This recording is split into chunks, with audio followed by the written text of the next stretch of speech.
Então, Eduardo, estamos aqui na Casa Branca. A gente, obviamente, não pode filmar lá de dentro, mas acabamos de sair, de passar basicamente o dia inteiro em reunião hoje. E eu acho que vale a pena a gente explicar para as pessoas o que é que a gente faz aqui, né? Porque muita gente não sabe o que você está fazendo aqui, acha que você está a passeio, que a gente está a passeio. E eu acho que vale dizer o que é que a gente vem fazer aqui. É tomar chá com Trump, é tomar café com Trump? Olha, pode ter certeza que não é turismo, né? Inclusive, eu acho que foi um grande tiro no pé essa tentativa de confiscar o meu passaporte e me obrigar a ficar 100% do tempo aqui nos Estados Unidos, porque agora eu estou 24 horas por dia focado nessa missão. E a nossa missão é trazer verdades para cá, trazer os fatos, trazer você que vai para a Avenida Paulista, né, essa foto, ou de você de Copacabana, para a gente mostrar que não é uma coisa sobre Bolsonaro tão somente, é sobre todo um país, mais de metade do país clamando por liberdade. Então a gente leva fatos, a gente conta com diversas pessoas e essa é a construção política necessária para que a gente chegue no resultado que a gente espera,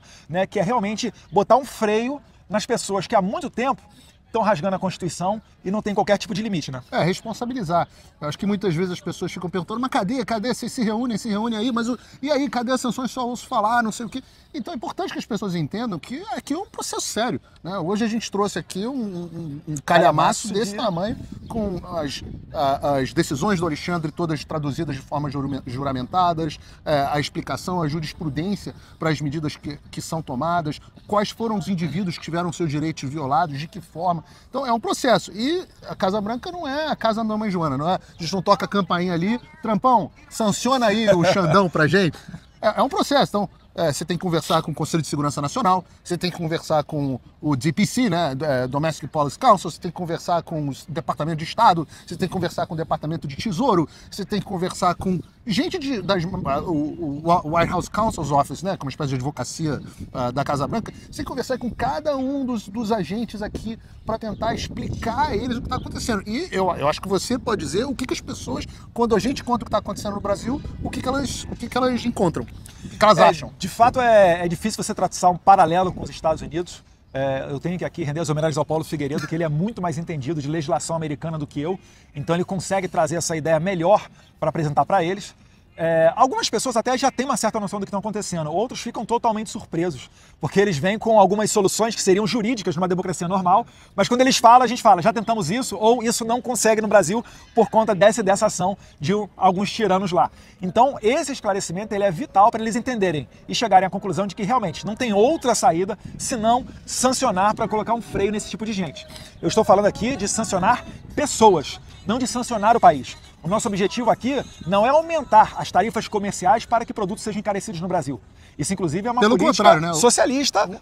Hoje a gente estava aqui na Casa Branca, enquanto nós estávamos tendo reunião, o Trump estava anunciando tarifas para o Brasil e a gente estava discutindo quanto que seria benéfico se o Brasil tivesse uma boa relação, como tinha na época do governo do seu pai, como isso poderia ter sido evitado, como aliás seu pai evitou no caso do aço. No caso do aço, né, o Trump, no primeiro mandato dele, acabou colocando tarifas no aço que vinha do mundo inteiro para os Estados Unidos, exceto o Brasil. Porque o presidente Bolsonaro fez interlocução, abriu um diálogo e conseguiu conversar com o presidente Trump, coisa que não ocorre hoje, porque o Lula ele tem sido visceral contra o Trump. O Trump fala uma coisa, o Lula vai a público para falar outra. Além do mais, todas as políticas aqui da administração Trump, ele faz questão de se colocar do lado oposto. Posso citar vários exemplos. Eu começo falando aqui do fim do padrão dólar, acabar com o uso do dólar americano nas transações internacionais. Mas tem vários outros.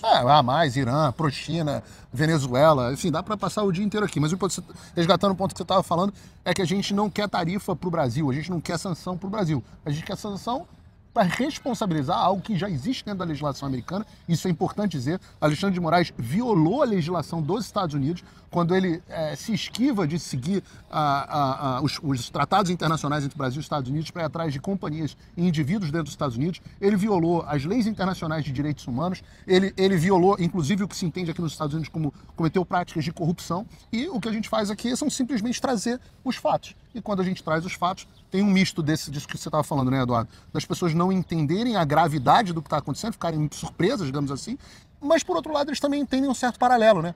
Porque eles veem o que aconteceu com Donald Trump, eles veem a forma como os juízes aqui nos Estados Unidos está muito em discussão, né? Os juízes, a gente falou muito disso aqui, sim, como os juízes estão invadindo as prerrogativas do Poder Executivo, sendo usadas para parar a vontade do eleitor, né? E muitas outras questões também. Ele vai ficando por aqui para não estender tanto o vídeo, para o nosso cameraman não cansar muito o braço dele. Nosso cameraman, tadinho, tá com o bracinho já de ficar indo.